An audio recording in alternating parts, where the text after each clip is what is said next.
کون سی غلطی سے سجدہ سہو واجب ہوتا ہے؟ نماز میں کون سی ایسی غلطی ہے جس سے سجدہ سہو کرنا ضروری ہو جاتا ہے، اور کون سی ایسی غلطی ہے کہ سجدہ سہو نہ بھی ہو، نہ بھی کریں تو نماز صحیح ہو جاتی ہے؟ یہ سوال بھی زین صاحب نے اسپین سے پوچھا ہے۔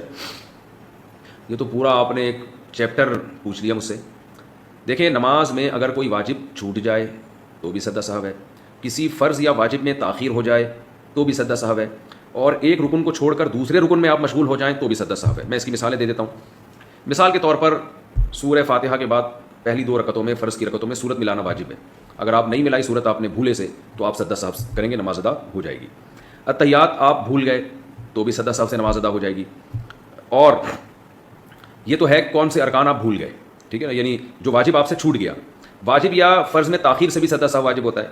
مثال کے طور پر آپ سنت موقدہ پڑھ رہے تھے، 4 سنتیں جو ظہر سے پہلے ہوتی ہیں، یا وتر پڑھ رہے تھے، یا فرض نماز پڑھ رہے تھے، دوسری رکعت کے بعد آپ نے اتحیات پڑھ کے کھڑے ہونا تھا، لیکن آپ کھڑے نہیں ہوئے بلکہ آپ درود شریف پڑھ لیا آپ نے خاص مقدار تو اعلیٰ آل ابراہیم تک آپ نے آلی جو ہے نا اللہم صلی علی محمد وعلی آل محمد کما صلیت علی، یہاں تک آپ نے درود شریف پڑھ لیا، تو تاخیر سے آپ پر سجدہ سہو واجب ہو جائے گا۔ لیکن نوافل میں تاخیر سے نہیں ہوتا، نوافل میں 2 رکعت کے بعد درود شریف پڑھ لیں تو بھی کوئی حرج نہیں ہے۔